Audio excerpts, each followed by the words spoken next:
So give me a timestamp. Where are you guys today in filming? What are you going to be filming today while you're here? I think we might be bang on halfway through. I think we are exactly halfway through with filming stuff to do with all the times where basically the first scene in which Hardin and Tessa actually see each other in the second film when Tessa's away on a trip with Vance Publishing on like a work trip.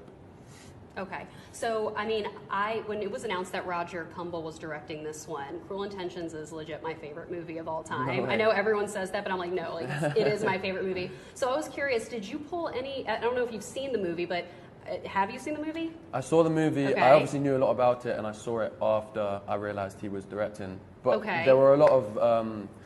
Like, do you feel like similarities between Sebastian and like Hardin at all? Or I can see how there obviously are. Yeah. But I didn't obviously base anything off it or take anything away. But 100% there are similarities between those characters. Yeah. But yeah, the first film was used a lot in reference when we were shooting the first one. Sorry, Cruel Intentions was. Yeah. And yeah, it was obviously very fitting to have him here for the second, with Selma as well. Yeah. So I'm always fascinated about the makeup process an actor has to do going into filming. Yeah. Can you talk about like the tattoos and how long it takes to apply them? Do you get to like leave set wearing them, or do they have to be reapplied fresh every day before filming? So now that I think of it, probably would be, if we wanted to be extra safe, I should take them off all before I go so that, you know, no one could ever see them. Right. But to be honest, by the time we finish set, we just go straight back to bed anyway. There's not a lot of time to do anything. But the whole process is more about maintenance than application. Once you put them on, it takes like an hour or two. But pick up lint and they like rub away. And if you're doing a scene where there's a lot of running around or fight scene or something, they're going to come off more. So it can vary a lot, but it's a lot of time we spend doing that. Right. So I read that you didn't necessarily read the books. Is that true? Yeah, no, I didn't. Okay, so I was curious, when you were reading the first script for the first film, were you just surprised at the ending, what Hardin does when when the script was given to you? Yeah, obviously all great scripts are going to be full of surprises. Yeah. And also there were talks about, because with the book there's so much that goes on, you can kind of pick what bits you have to pick, what bits get in and what don't, and there's a lot of room to play. So we were always kind of aware of the ending, us being able to slightly change it as the days went, and when you're shooting, everything's different. So yeah, we had a number of slightly different endings and stuff, but I think we picked the right one. Yes, because obviously in the movie it expands further than the book.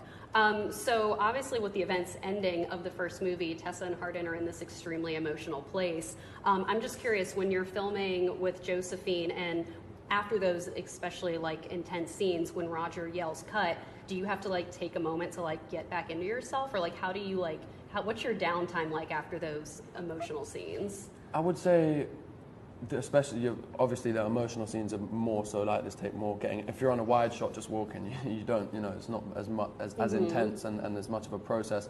But I would say it's way more about before. After, it's like a second or two, and you're listening to direction and you're you again. For me anyway, it's obviously different for everyone. Yeah. But it's more beforehand. It's before you start shooting that you need to get into character.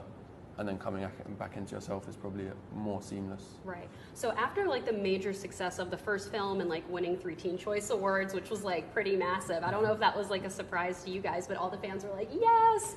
That one I cannot thank the fans enough for, Yeah. because that is obviously just amazing. So, yeah, incredible. It's like, it's we really owe it to them. That's just all them. That award is you for have them. some massive hardcore fans out there, man. Yeah, but after, we're lucky. Yeah, so what was like the reunion like between you and Josephine coming back to the sequel after like the success of the first one and like, you know, Teen Choice and everything?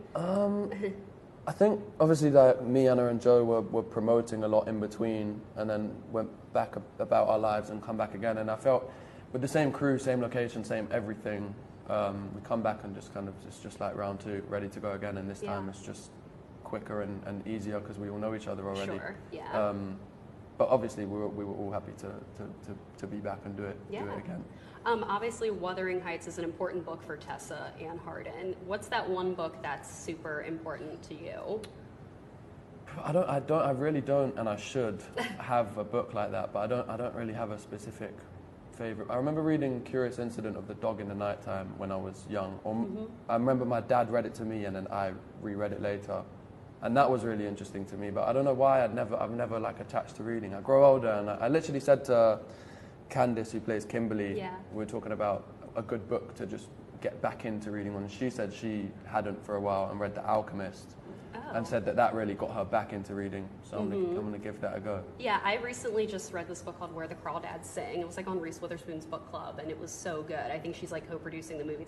I wasn't a big reader, and like I read that, then I read the after books, and then that would be a good one. Yeah, it's like a good thriller, kind of like Gone Girl. I don't know if that's your thing. Yeah. No, exactly. We were specifically talking about thrillers being the kind of book I'd want to. Then maybe you'd like it. Yeah. Yeah. Give it a go. All right. Well, thank you. This Thank was you so awesome. much.